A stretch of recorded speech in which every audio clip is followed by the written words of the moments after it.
The salvation doctrines of Christianity survived and flourished, because they afforded the priesthood considerable power. The priests alone held the keys to salvation and could threaten the unbelievers with eternal punishment. Hence, in the evolution of Christianity in the last 2,000 years with priests preying on human fears, the religion has demonstrated extraordinary powers of survival. Even without the priests, the various versions of the Bible have had more influence on the history of the world, in the minds of men than any other literature. Unfortunately, the beliefs in Scripture produced the most violent actions against man in the history of humanity up to that time. The burning of competing Christian cults, called heretics, by early Christian churches acted as the seeds of violent atrocities against man. There later followed the destruction of Rome by the Christian Goths, and the secret pagan sacrifices consented by the Pope, the Vandals that had the Bible with them, as they destroyed imperial North Africa, the Crusades in the 11th century fighting in the lands around the eastern Mediterranean, Palestine and Syria, capturing Jerusalem and setting kingdoms from Anatolia to the Egyptian border. In 1204 the Fourth Crusade plundered Constantinople, the most holy city at that time, with Christians fighting Christians. And the slaughters continued, and continues to this day. According to Romer, more heretics and scholars were burned in the Middle Ages than were ever killed in Carolingian times. For at this time the Inquisition came into its own, and torture, largely unused as an instrument of government since Roman days, was reintroduced.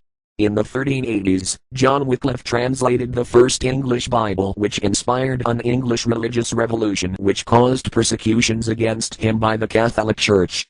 In the early 1500s the German heretic, Martin Luther, almost single-handedly caused the final split from the Roman Catholic Church and created the beginnings of the Protestant Revolution. This split still influences violence to this day. He translated the Bible into German, which further spread Protestantism.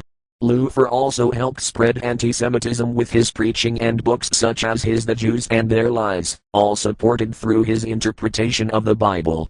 One should not forget that Hitler, a Christian and great admirer of Luther, and his Holocaust could not have occurred without his influence and the support of Bible-believing German Christians. In the 1530s William Tyndale completed his version of the English Protestant Bible, probably with the aid of Luther, and the first to print the English Bible. He too felt the persecution of the Church and he spent his last days in imprisonment and exile. His enemies finally caught him and burned him at the stake, but because of his celebrity, they strangled him first. What nice guys.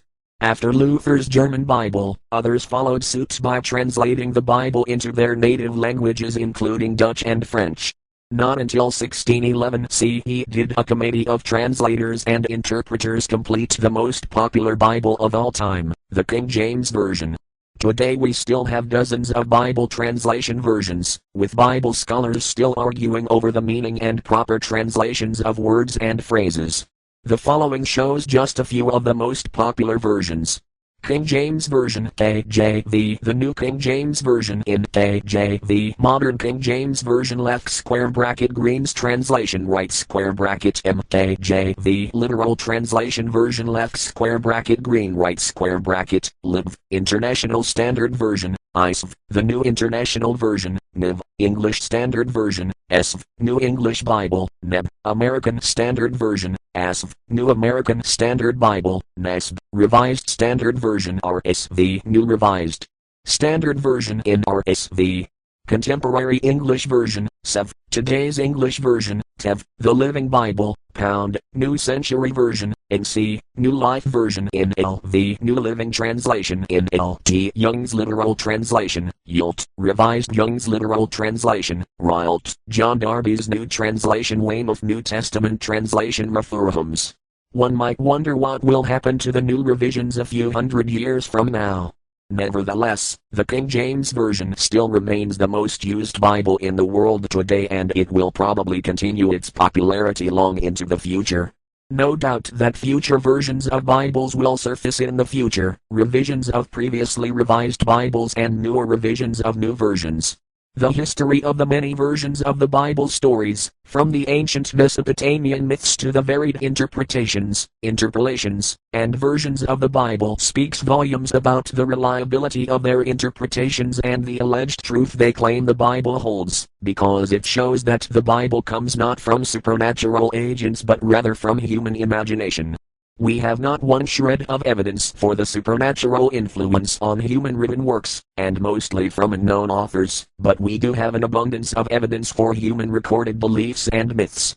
This shows a marked difference between those of scientific works and those deriving from religious minds. For example, Euclid's Elements, written around 300 BC, has changed little since its inception. Scientists don't argue and debate about its meaning, because they know it doesn't represent an absolute or fixed work.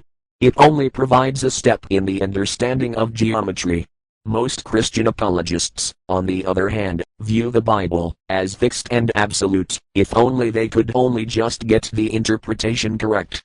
But regardless of how much they want the Bible to reflect their particular beliefs, they can never dislodge the violence and atrocities described and condoned by their God in the stories in the Old Testament. Nor can they dismiss the even more horrific result of the horrors of hell, as amplified by the words of the alleged Jesus in the New Testament, where almost everyone on earth dies in eternal fire.